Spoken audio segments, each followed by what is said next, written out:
2023 Sunbelt headlines. It's Locked On Sunbelt. You are Locked On Sunbelt, your daily podcast on the Sunbelt Conference, part of the Locked On Podcast Network, your team every day.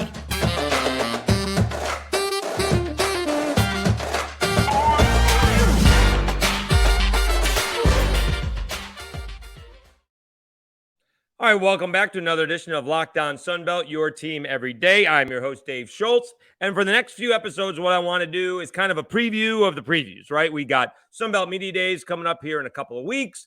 And I want to talk about potential headlines, really easy headlines, nothing too deep at all, but for each team. And so we will do 3 teams per show until the last show, which will be 2 teams. And so in this episode of Locked On Sunbelt, your team every day, we have, we have Troy. You want to start with the defending champions, of course. We have, Coastal Carolina and Georgia State. There you go. Brain cramp. Okay. So Troy, Coastal Carolina, and Georgia State. And so the easy first headline for the Troy Trojans is, can Troy repeat? I think that's going to be harder said than done. I do. I think the way that Troy won it last year with defense is not going to be quite as easy, and I don't think it was all that easy as it was. But I just think, and I think you're replacing a couple of guys, in the middle of that defense, in the middle of the offense, for that fact of the matter, right? You are, you got to replace the all-time leading tackler, Carlton Marshall, NCAA all-time leading tackler. You got to replace KJ Robertson. You got to replace the center and Jake Andrews. And so there is a lot that is going into Troy trying to repeat, right? And now all of a sudden, unfortunately for him, I guess, John Summerall has set the standard, right? First year, we win, right? We came in and beat Kane Womack, who was in his second season at South Alabama. We came in and beat Mike Desimo, who also was in his first year at the Cajuns, but that was on the road. We took down Coastal Carolina in a big way in the Sun Belt Championship game. So they had a lot of things going for them. And so headline number 1 is really easy. Can Troy repeat? Second headline, consistency at the quarterback. That's what they need. Are they going to keep on switching back and forth? They had one quarterback start and brought another one. I mean, Gunnar Watson wasn't all that good, and yet he came in and completed a huge third down pass against South Alabama that basically secured the victory. Was really inconsistent, and then had a kind of a blowout kind of game against Coastal Carolina in the Sun Belt Championship game. Struggled in the Cure Bowl, but threw a couple of big touchdown passes at the end to win the ballgame. So are we going with the quarterback Gunnar Watson, or are we going in with some new guys? One of them, how can you not like a guy named Goose Crowder? Right? That may be his real name. I looked on the bio. I didn't see, James Goose Crowder. Could be just Goose Crowder, which would be awesome already on the all-name Sunbelt team. And so that's headline number 2, consistency at quarterback. Also, parentheses, who is the Troy starting quarterback? And so I'm wondering if they can, if next year they can repeat the same kind of deal. Or look at it this way: if they improve offensively to where they are scoring, it doesn't have to be 35 points a game, but 24 points a game, 28 points a game. They put up a 30 spot every once in a while. Then all of a sudden, the pressure is not on the defense. I still think Troy is going to be very difficult to score against. Not sure as difficult as it was last year, but I don't think that they're going to be giving up 30 points a game. I just don't. But I think other teams are going to figure it out. And I don't know about panic. I'm not sure if South Alabama was a good example of that, but maybe the Cajuns did. I mean, the Cajuns should have won that football game. The Cajuns, that was in the second half. They had a big lead. And who didn't panic was Troy, to be honest with you, in that ballgame.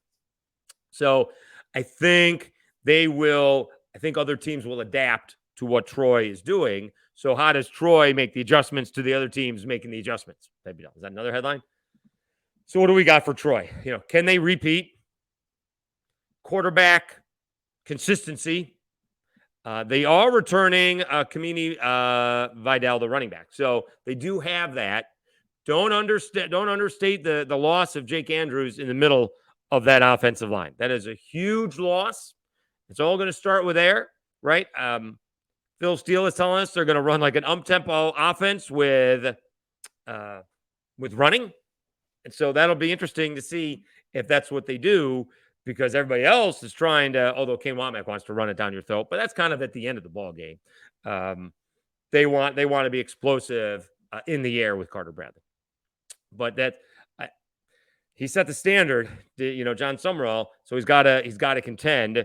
And I happen to think that the power has sort of shifted, although you do have the new teams in the East with Marshall and JMU. ODU is there, but they're not quite as good as the others yet, that, are kind of making up for, has Coastal Carolina slipped a little bit? Has App State slipped just a little bit?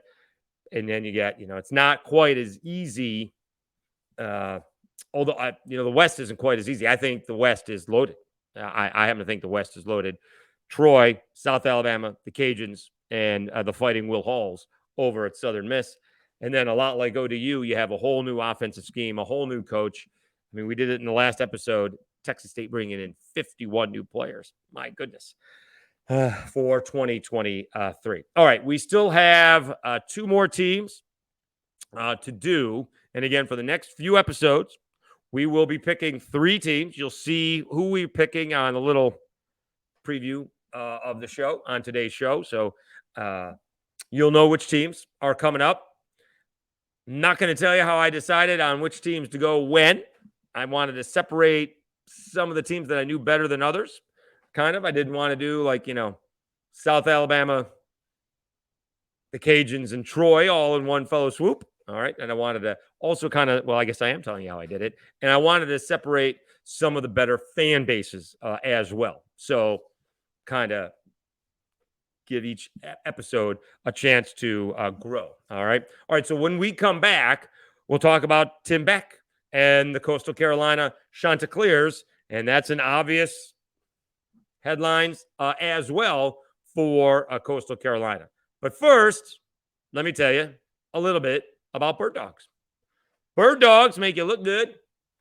Bird Dog stretch khaki shorts are designed to fit slimmer through the thigh and leg, giving you a truly sculpted look.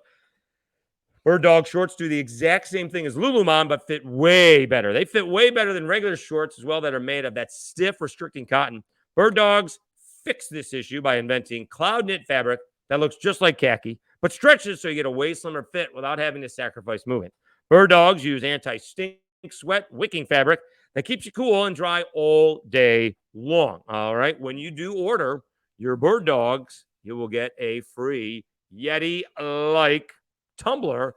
And having my sister-in-law visited, she brought the Yeti tumbler. They look exactly alike. So go to birddogs.com/LockedOnCollege or enter LockedOnCollege for a promo code and get your free Yeti-style tumbler with your order. That's birddogs.com/LockedOnCollege or promo code LockedOnCollege for a free Yeti-style tumbler. You won't want to take your Bird Dogs off. We promise you.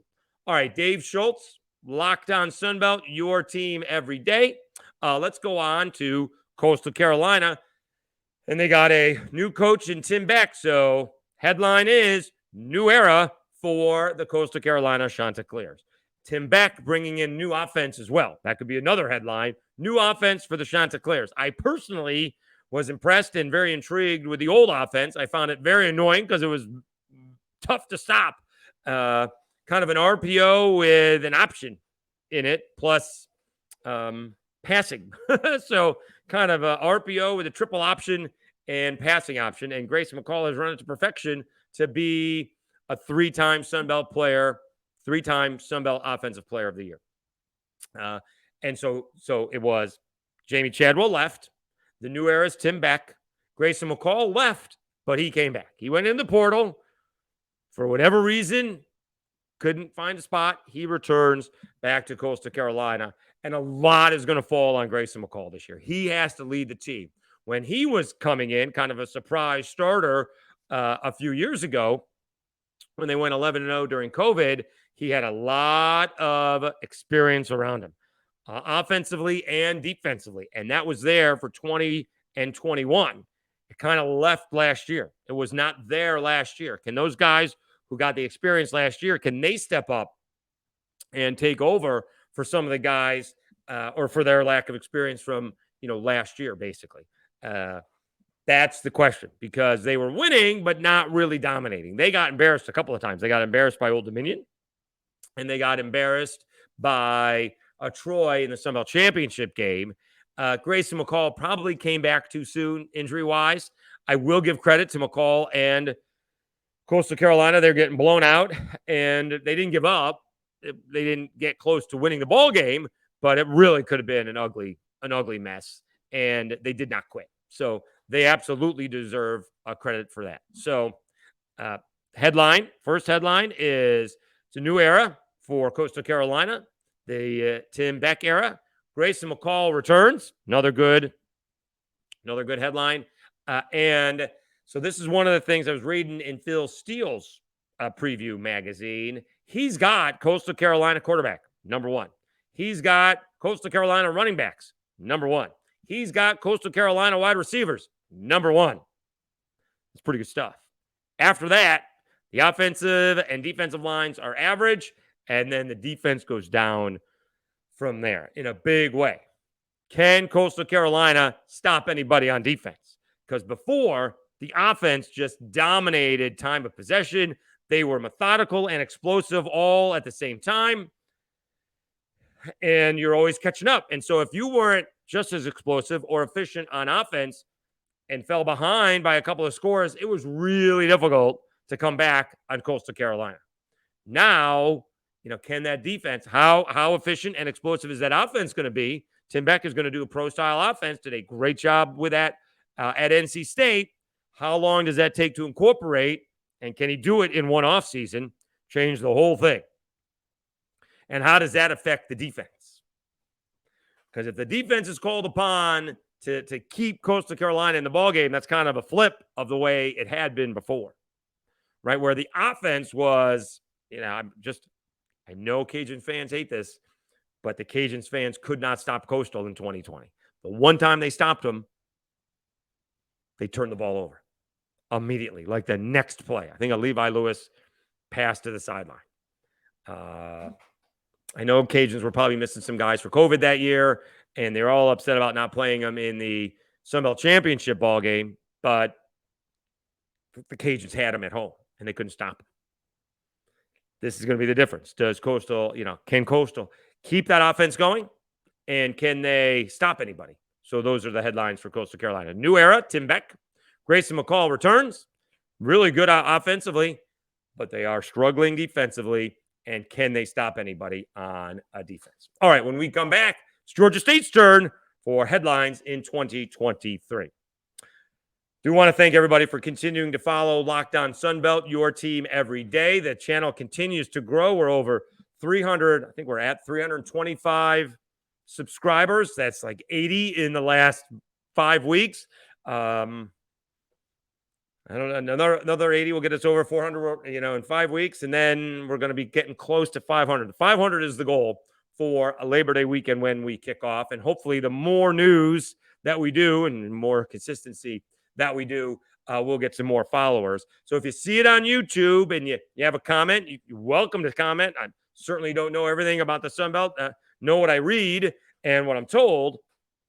But I love the feedback, and it will be me responding. So happy to respond to your comments. Really appreciate all the comments that we do get.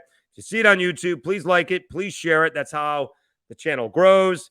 And also don't forget about audio. We are wherever you get your audio podcasts, from Apple Podcasts to Spotify to Stitcher to Amazon to iHeart. You can subscribe that way as well. Don't forget to subscribe on YouTube as well. We do appreciate as the channel continues to grow. Also, here's the goal.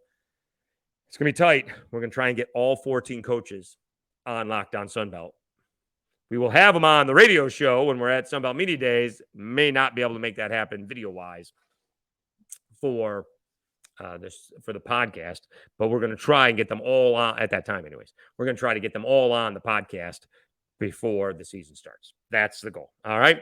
All right. Let's get back to it. It is Locked On Sunbelt, your team every day. I'm your host, Dave Schultz. Let's go to Georgia State, and it is Sean Elliott's 7th season. He's only had 2 losing seasons in 6 years at Georgia State, but one of them was last year when they went 4-8. So the first headline is, can Georgia State bounce back? And they have the schedule to do it with. They have a relatively inviting schedule to begin with. It gets, I would tell you, much more difficult on the back end. The first half, they have to take advantage of it. It ends with Troy and Marshall at home in Atlanta. But they will absolutely have a shot to get off to a good start. But it is ending along the lines of like App State, JMU, and LSU. ODU's at the end. But and if you want to get ODU, you might want to get them in the beginning and not at the end when they may be able to figure out their offense. But obviously, the first headline for Georgia State, can Georgia State bounce back? All right, that's headline number 1. Headline number 2 is, can Darren Granger step it up? That's headline number 2. He's been a very good college quarterback. He's probably the second best quarterback in the East, right? As of right now, going to be behind Grayson McCall. App State has a new quarterback. Marshall may be deciding on a new quarterback. Georgia Southern's going to have a new quarterback. ODU's going to have a new quarterback. And JMU is going to have a new quarterback. So right now, and certainly, I don't know if he's going to be able to challenge Grayson McCall or not. Grayson, again, the 3-time Sun Belt Offensive Player of the Year. That's going to be tough to do. But he is certainly in the conversation. He's had some good years where he's rushing for about 600 yards and throwing, I think the first year was like 1,700 yards, and then the next year, 2,200 yards. Can he somehow get to 4,000 yards of offense? 3,000 yards in the air and 1,000 yards on the ground? That's a lot. I get it. Can he be closer to 25 touchdowns in the air than he has been at 15? And so that's what we're looking to. And maybe cut the interceptions down a little bit, just a little bit. He doesn't throw many interceptions. But when you're throwing 16 touchdowns, 6 interceptions don't look so good. If you're throwing 6 interceptions with 25 touchdowns, that looks better.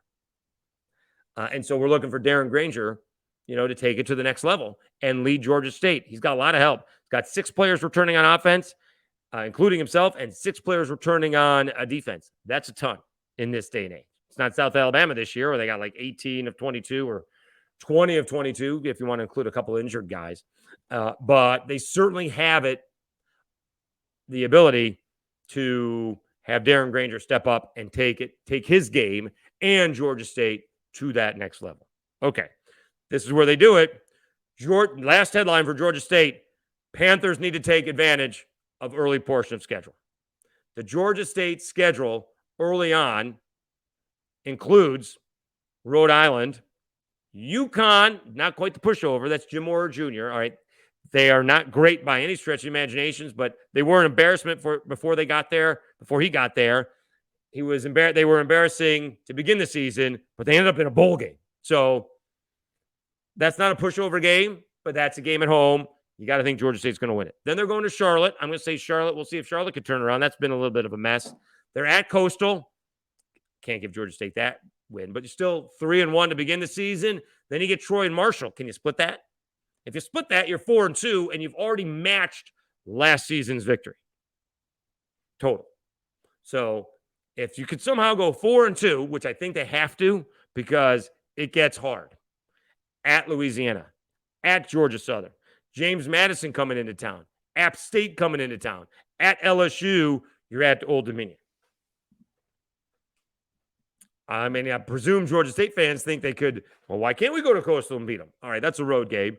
But say, for example, you win your home game. You beat Troy and Marshall. Now you're 5-1. If ODU is your 6th win, who can you get an upset with? Can you upset App State? Can you upset James Madison? Maybe you can. Didn't they beat them last year? Who they took down last year? Now that I'm thinking about that, hold on.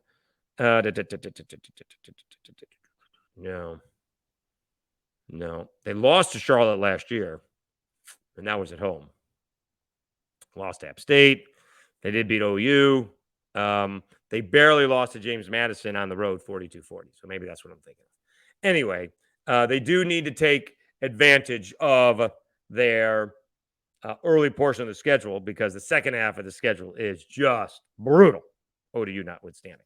All right, so those are our three teams. I probably could tell you who's coming up next. We'll do that on Wednesday. Oh, you know what? I haven't figured it out. Oh, hold on a second. I did figure it out somewhere. What did I do with it?